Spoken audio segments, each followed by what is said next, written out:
Assalamualaikum warahmatullahi wabarakatuh. Bismillah, alhamdulillah, alhamdulillahilladzi an'ama alaina binuri hidayatil islam wal iman.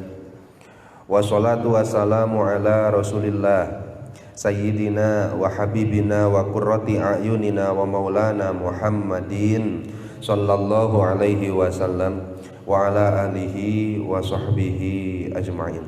Amma ba'du. Wa qala fi du'a rabbi shrah li sadri wa yassir li amri wahlul 'uqdatam min lisani yafqahu qawli. Allahumma sakhkhir lana lisana sidqi waj'alhu mahallal fahmi lil khitabi wa nutqa bis-shawabi wal amala bis sunnati wal kitabi.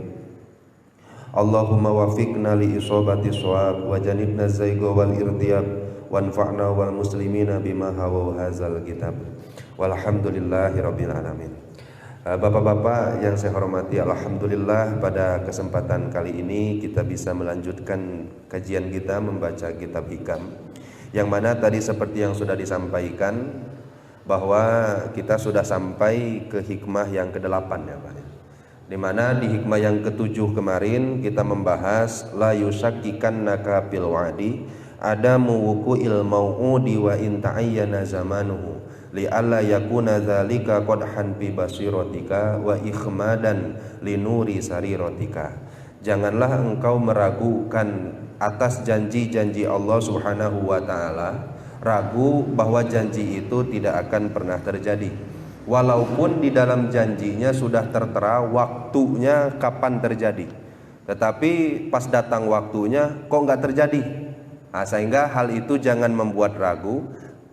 Kenapa? Karena ketika kita ragu terhadap janji Allah Subhanahu wa taala, maka konsekuensi yang akan kita terima sebagai orang yang salik, orang yang murid, orang yang tengah berupaya menuju Allah Subhanahu wa taala, ialah qadhan bi basiratika, bisa merusak basiroh, wa ikhmadan li nuri sariroh, bahkan bisa memadamkan nur sariroh kita.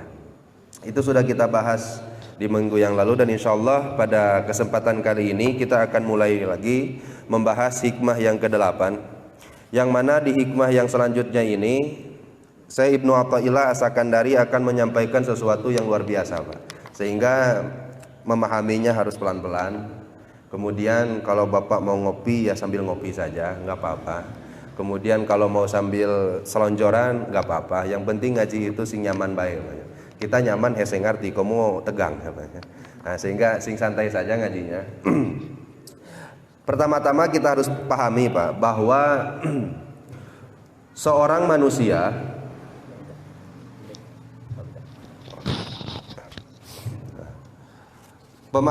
pertama kita harus pahami bahwa seorang manusia bisa sampai tujuannya kepada Allah Subhanahu wa taala itu dengan dua cara.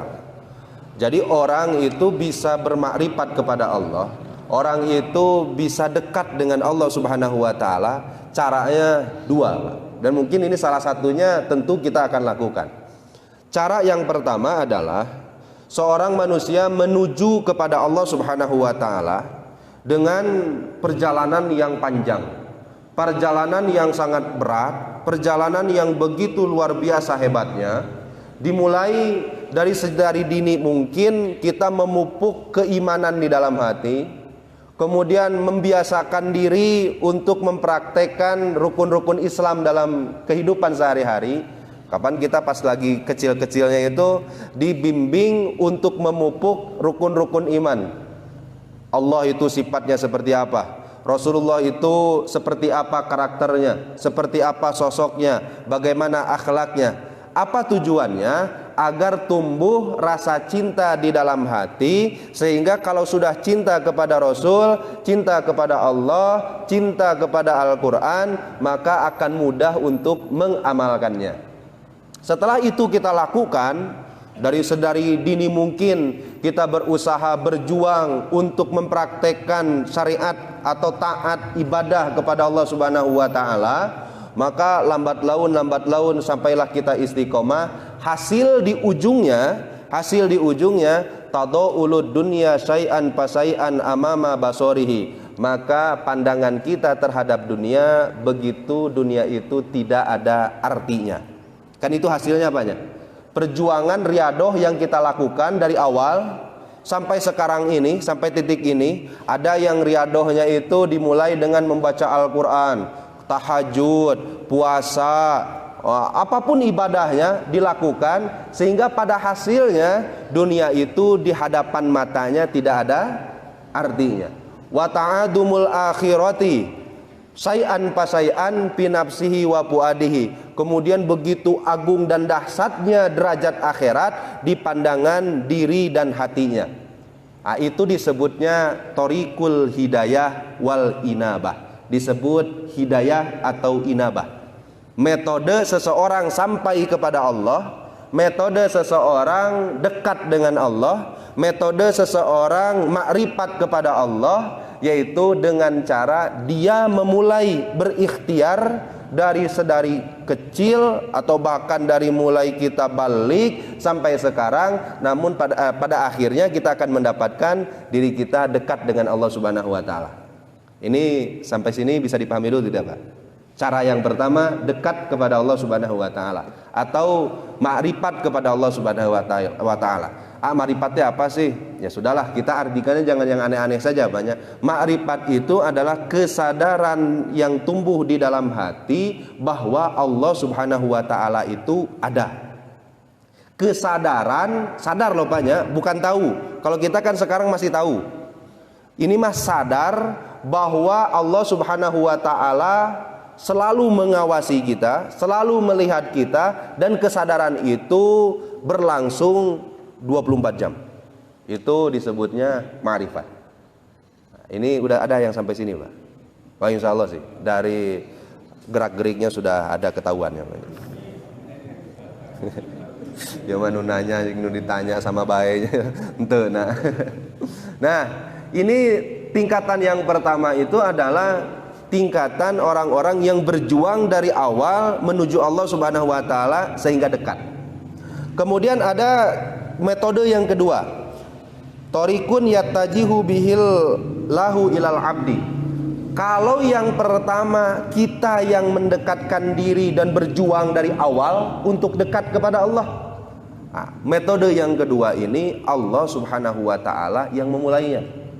Kalau metode pertama kita yang mulainya, kalau metode yang kedua ini Allah Subhanahu wa taala yang mulainya. Artinya ketika Allah Subhanahu wa taala menginginkan seseorang untuk mengenali zatnya, menginginkan seseorang untuk mendekati zatnya, maka ditariknya lah orang-orang tersebut.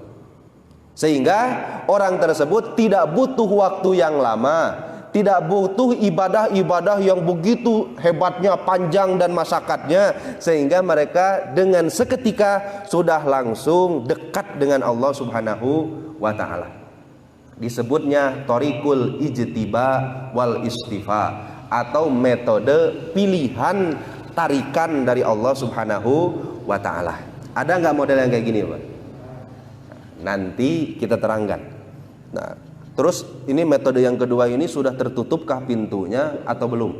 Terus apakah berlaku di daerah-daerah tertentu atau gimana?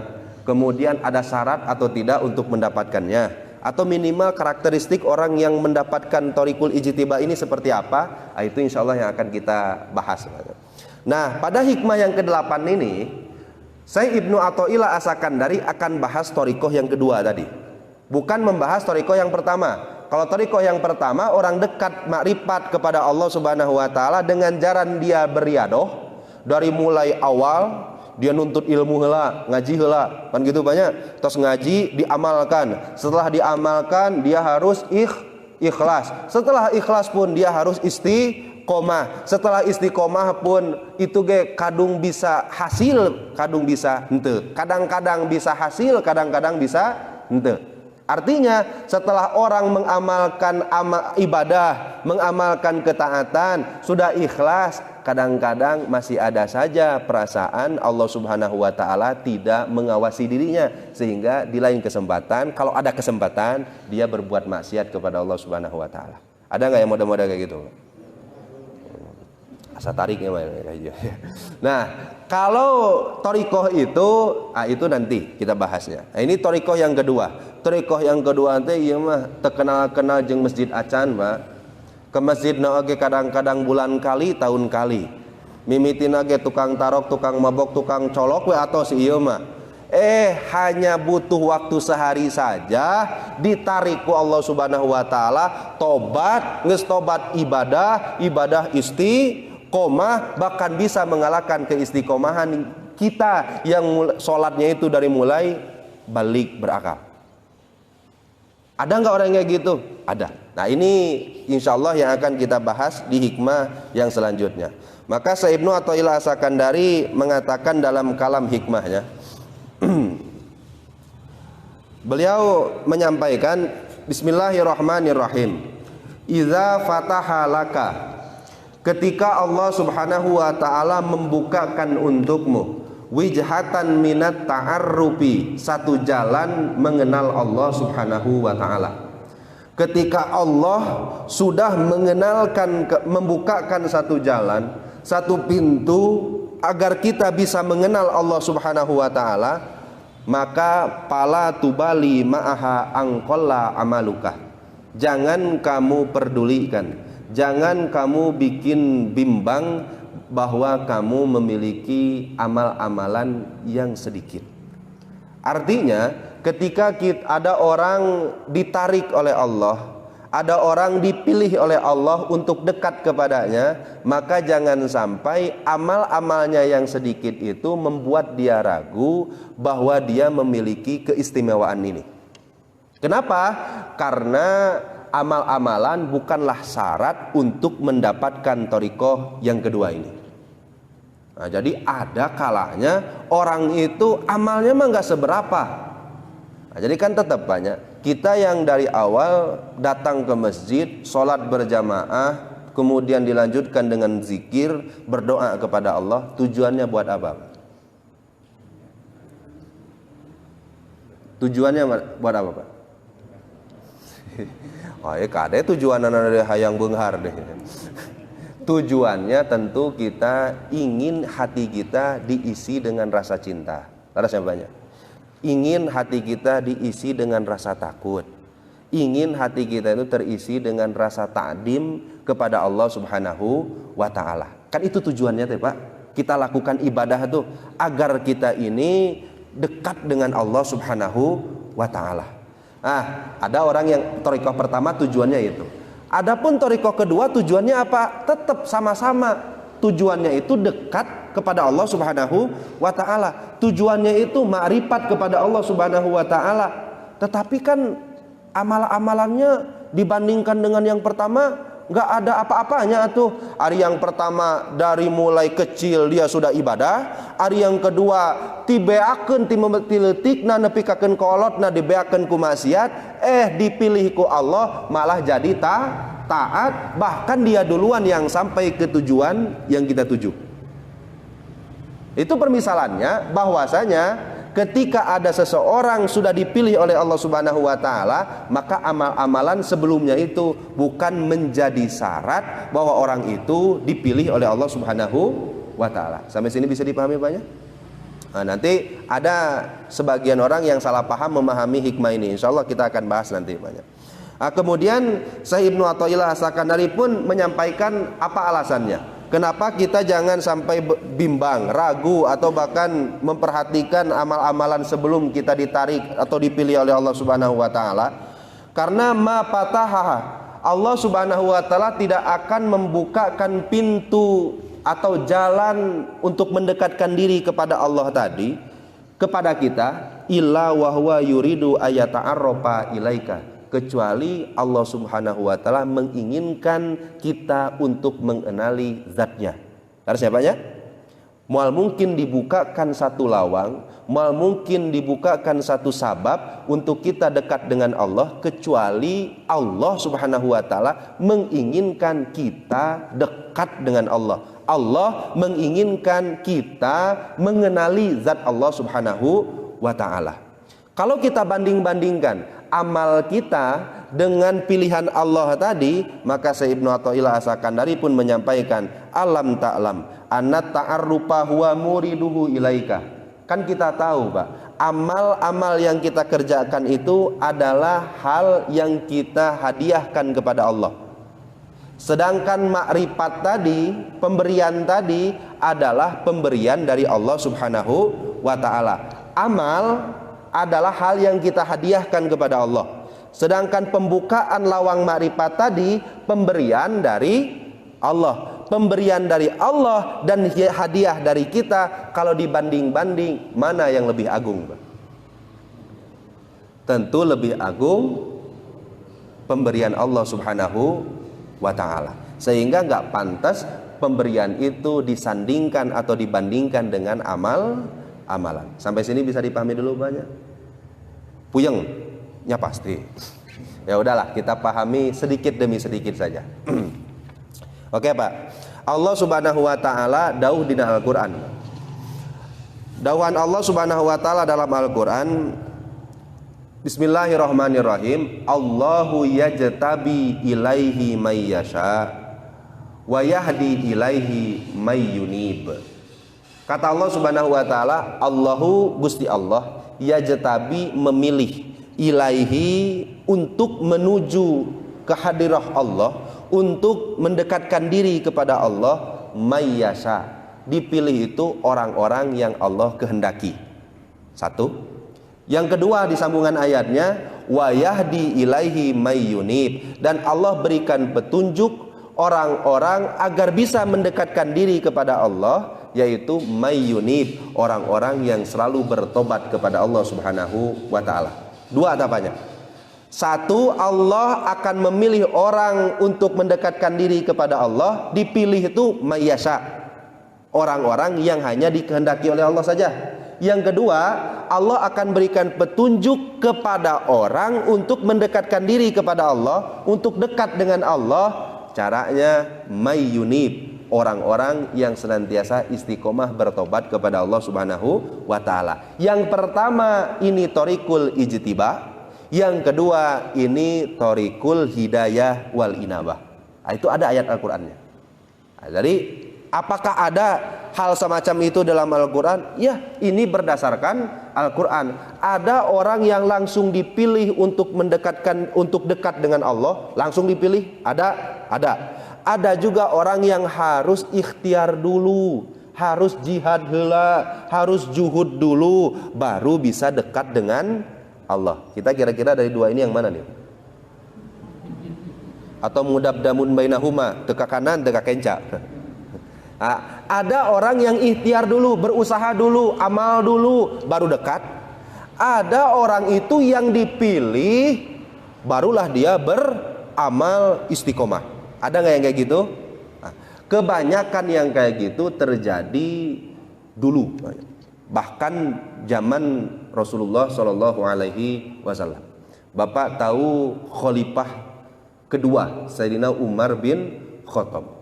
Ini kalau dalam kitab Nashihul Ibad itu kan Kanjeng Nabi Muhammad sampai-sampai bertanya kepada malaikat Jibril, ya Jabrailu sibli hasanati Umar. Jibril, tolong dong sebutin ke saya kebaikan Umar itu seperti apa. Maka kata malaikat Jibril, kalau semua tatangkalan dijadikan kolam, kemudian lautan itu dijadikan tinta, maka untuk menuliskan kebaikan Umar itu nggak akan cukup. Siapa itu Pak? Sayyidina Umar bin Khattab. Sayyidina Umar bin Khattab ini punten banyak. Kita tidak merendahkan sahabat Rasulullah. Berawal dari orang yang punten. Kalau dibanding-banding maksiat nama jeung urang, asa gedean kene Sayyidina Umar. Taras Pak. Bapak si maksiat yang paling gede naon sih Pak? Paling ge bohong ka pamajikan. Sayyidina Umar itu bunuh orang pernah. Bahkan bukan orang lain, anaknya sendiri. Mabok atuh sehari-hari na dajegerna. Kemudian kekerasan dan lain-lain atuh kabeuki nah. Apalagi Pak, segala macam bentuk kemaksiatan udah pernah dilakukan, bahkan yang paling parah apa? Tidak mengakui Allah Subhanahu wa taala. Pernah dilakukan oleh Sayyidina Umar? Pernah. Punten Pak, Kita sahebat-hebatna maksiat ari tengangkeun Allah mah pernah henteu Pak? Teu pernah. Bahkan kita tuh kalau maksiat mah ingetna ka Allah. Kan gitu Pak ya. Ku hebatna kita mah. Kita nggak pernah memungkiri adanya Allah. Saking hebatnya umat akhir zaman itu keur maksiat bae ingetnya Allah. Tapi nggak hebat sebenarnya. Cuma kalau dibanding-banding dengan zamannya atau sosoknya Sayyidina Umar bin Khattab, atau kalah telak Sayyidina Umar bin Khattab. Tapi Bapak tahu kenapa beliau bisa menjadi sahabat yang paling afdol? Bahkan kan para ulama itu bikin salah satu kaidah, kalau orang muslimin harus meyakini dan mengiktikadkan dalam hati bahwa sahabat Rasulullah yang paling afdol itu yang pertama Sayyidina Abu Bakar. Itu wajib diiktikadkan. Yang kedua Sayyidina Umar bin Khattab, yang ketiga Sayyidina Utsman bin Affan, yang keempat Sayyidina Ali bin Abi Thalib. Kita tahu Pak, Sayyidina Umar bin Khattab tadi diawali dengan kekufuran, Sayyidina Ali mati awal keneh nggak pernah mengenal kekufuran, tapi derajatnya, ini menurut ulama Pak, derajatnya tetap tinggi Sayyidina Umar bin Khattab. Kok bisa kayak gitu? Ya, karena suatu ketika Sayyidina Umar bin Khattab ini ingin membunuh Rasulullah. Nah ini sababiahnya Pak ya. Ini sababnya lawangnya Allah Subhanahu wa taala, pintunya Allah membukakan pintu kepada Sayyidina Umar supaya dekat dengan Allah. Itu caranya kayak gini. Ketika ingin membunuh Kanjeng Nabi, ketika ditanya oleh salah seorang sahabat yang sudah masuk Islam terlebih dahulu, namanya sahabat Nuaim, ketika ditanya mau kemana Sayyidina Umar, saya rek maihan Muhammad. Kenapa dipaihan? Karena Muhammad itu yang sudah memecah belah kelompok kita, sudah menghina agama nenek moyang kita. Itu terima ya. Orang sebagai gegeduk kudu maihan itu jalma. Aduh, mane mah cilaka bener. Nah, karena kamu salah sasaran. Jangankan Kanjeng Nabi Muhammadnya, ternyata adik kamu sendiri pun sudah memeluk agama Islam beserta dengan suaminya Sa'id bin Zaid. Nama adiknya itu bernama Fatimah binti Khattab, adiknya Sayyidina Umar. Dan benar Pak, ketika datang ke rumahnya terdengar suara sayup terdengar dari luar itu. Nah, ternyata Fatimah lagi membaca salah satu ayat yang ada di dalam Al-Quran. Dan kebenaran kata ulama banyak yang mengatakan bacaan itu yaitu surat Toha. Toha ma anzalna alaikal qur'ana litashqa tanzilam mimman apa? Tanzilam hilap dia teh. Tanzilam ta'illa tazkiratan liman yakhsha tanzilam mimman khalaqal arda was samawatil ula. Ngadenge eta terteguh hatinya, terketuk pintu hatinya masuk Islam. Sok Bapak coba ya, cobanya orang praktekin. Sayyidina Umar denger Toha. Kata ulama Toha itu apa? Salah satu namanya Kanjeng Nabi. Kemudian ma anzalna alaikal qur'ana litashqa. Muhammad, kami tidaklah turunkan Al-Qur'an litashqa supaya kamu menjadi susah, supaya kamu menjadi payah. Enggak, tujuan Al-Qur'an diturunkan bukan itu. Kata Allah Subhanahu wa taala, tapi illa tadzkiratan liman yakhsha. Al-Qur'an diturunkan untuk pengingat bagi orang-orang yang takut kepada Allah. Diturunkan di mana? Tanzilam mimman khalaqal arda was samawatil ula. Diturunkan ti zat yang telah menciptakan bumi, menciptakan langit, katut eusina. Baca hal itu, mendengarkan hal itu dibaca oleh Sayyidina Umar, terketuk pintu hatinya, masuk Islam, istiqomah, bahkan derajatnya melampaui Sayyidina Ali. Bapak kumaha tadi sebadanya mendengarkan aya efek-efeknya atau hari-hari baik. Saya Umar henteu Pak, mendengarkan hal itu ya tentu kan nggak bisa diikhtiarkan Pak. Dah sababiahnya itu sababiah dia ditarik, dipilih oleh Allah Subhanahu wa taala ialah ketika mendengarkan surat Toha itu dia mendekat, mengenal Allah, hatinya diisi dengan rasa cinta, rasa takut kepada Allah, sehingga amal ibadahnya bisa mengalahkan orang-orang yang bahkan terlebih dahulu masuk Islam. Ada lagi nggak contohnya? Ada orang Badui, orang Arab, punten, tidak mengecilkan orang kampung, tidak. Tapi di dalam sarah kitabnya itu memang seperti itu. Yapudul A'robi al-jilpa ajilpu. Ada orang Arab. Orang Arab itu orang kampung, punten, banyak. Orang kampung yang punten sopan baik enggak. Tata kramana kurang, sifat watakna bengis, kasar. Datang berkunjung ke kota Madinah. Kebenaran pada saat itu Rasulullah SAW itu lagi mengadakan satu perkumpulan yang cek urama memberikan nasihat, berceramah. Entah kenapa itu orang Arab itu bisa duduk bersama Rasulullah, padahal mah tak tujuan. Yang model-model kita lah, ada orang aya urusan jeung Pak RT. Oh itu Pak RT-nya nuju di masjid, masuk ke masjid, pas arek aya urusan jeung Pak RT, izin ngobrol di masjid, tos saya calik heula. Artinya dengan keadaan seperti itu dia tuh nggak ada niat tadinya marek mendengarkan Rasulullah cuma dipaksa ada satu keadaan dia tuh harus duduk di majelis itu. Bahkan disebutkan wama takadu ainahu tabasironi Rasulullah. Jangankan mendengarkan nasihat Rasulullah data niat ayat niatan dari awalnya, nggak ada niatan dari awalnya. Jangankan untuk mendengarkan nasihat Rasulullah, untuk memandang wajahnya saja pun enggan. Si Arabi tadi teh. Tetapi entah mengapa pada saat itu, pada detik itu, pada waktu itu, pada saat itu langsung hatinya berubah, Pak. Yang tadinya enggak resep ke Kanjeng Rasul jadi resep.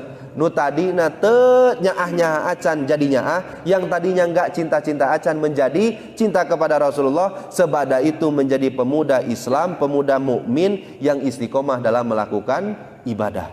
Dan kita tahu Pak, bahwa sahabat Rasulullah di zaman-zaman Rasulullah enggak ada lagi thariqah untuk seseorang kecuali kebanyakan melalui thariqah istifa atau ijtiba. Sehingga Kanjeng Rasul itu hanya diutus beberapa tahun saja, sahabatnya itu banyak. Sampai ulama itu dikonsensus ke ulama, sahabat Rasulullah itu jumlahnya berapa? 124.000. Jadi nabi, jadi rasul itu 40 tahun, meninggal umur 63 tahun dengan ukur 23 tahun menyampaikan risalah, santrina 124.000. Kenapa? Karena kebanyakan zaman sahabat itu orang yang masuk Islamnya adalah menggunakan thariqah istighfar.